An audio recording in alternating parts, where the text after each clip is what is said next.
Coucou tout le monde, j'espère que vous allez bien. Moi je vais très bien grâce à Dieu et le confinement, j'espère que ça se passe très bien chez vous. C'est vrai, c'est une période assez difficile pour tout le monde, mais je sais que vous êtes forts, ouais, vous êtes très forts.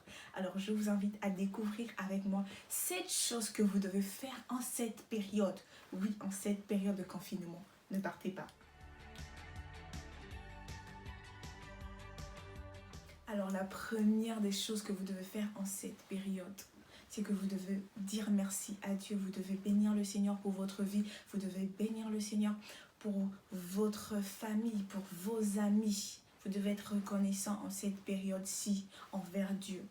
C'est lui qui vous a encore fait grâce d'être là. C'est lui qui vous a fait grâce d'être là encore en vie aujourd'hui. La deuxième des choses que vous devez faire en cette période-ci, c'est que vous devez revoir vos projets. Vous devez revoir vos projets que vous avez eu en début d'année. Certainement, non, même pas certainement, vous avez eu des projets en début d'année. C'est le moment en fait de faire un bilan. C'est le moment de voir qu'est-ce qui a marché déjà, qu'est-ce qui n'a pas encore marché. Et de trouver des stratégies pour pouvoir faire marcher ces projets-là. Troisième des choses que vous devez faire, c'est de planifier vos journées. Planifier pourquoi? Parce que si vous ne planifiez pas vos journées, vous allez vous réveiller, vous ne savez pas quoi faire de la journée, vous allez être là à improviser les choses. Alors il est mieux pour vous de planifier vos journées en cette période. Certaines personnes se plaignent qu'ils s'ennuient à la maison en cette période de confinement. Ils n'ont rien à faire à la maison, leur fatigue, etc.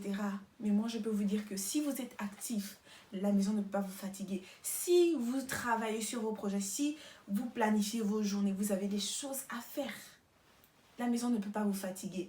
La maison fatigue ceux-là qui ne sont pas actifs. La quatrième des choses que vous devez faire en ces temps-ci, c'est que vous devez avoir de nouveaux objectifs. Oui, asseyez-vous, écrivez vos objectifs. Vous devez les écrire, oui. Vous devez écrire vos objectifs. Vous êtes les seuls qui savez exactement ce que vous voulez. Vous êtes les seuls à pouvoir savoir cela.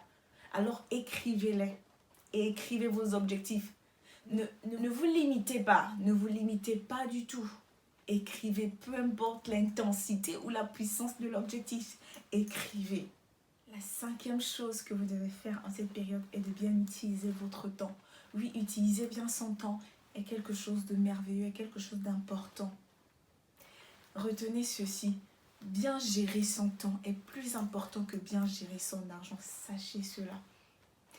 En cette période, vous devez définir des créneaux pour faire en fait certaines tâches, pour faire certaines activités, même pour parler avec des gens. Vous devez dire, à ce créneau, je parle avec telle personne, à ce créneau, je parle avec telle personne. Est-ce que vous comprenez? Vous ne devez pas parler avec tout le monde au même moment. Vous devez économiser votre temps, vous devez l'utiliser pour bosser sur vos projets, vous devez l'utiliser pour bosser sur vous, vous devez l'utiliser pour bosser sur vos objectifs. Oui, vous devez bien utiliser votre temps en cette période. La sixième des choses que vous devez faire en cette période-ci, que vous devez garder le contact avec votre famille. Vous devez continuer de communiquer avec eux. Vous devez prendre des nouvelles de vos proches. Vraiment, restez en contact avec ces derniers. Restez en contact avec les personnes que vous aimez. Restez toujours en contact avec elles. Septième chose que vous devez faire maintenant, mais maintenant je dis bien, est de vous mettre au travail. Oui, vous mettre au travail pour vos objectifs, vous mettre au travail pour vos projets, définir des nouvelles stratégies pour pouvoir sortir ce projet-là que vous voulez, pour pouvoir sortir cette activité-là que vous voulez, pour pouvoir monter cette affaire-là que vous voulez, cette affaire-là que vous avez dans votre tête. C'est le moment de vous mettre au travail. Oui, définissez des stratégies. Vous ne pouvez pas y arriver si vous n'avez pas une stratégie. Alors, c'était les 7 choses que je voulais partager avec vous, que vous devez faire en cette période. J'espère que vous avez aimé cette vidéo. Surtout, n'hésitez pas de liker, de commenter et de partager. On se dit à très bientôt.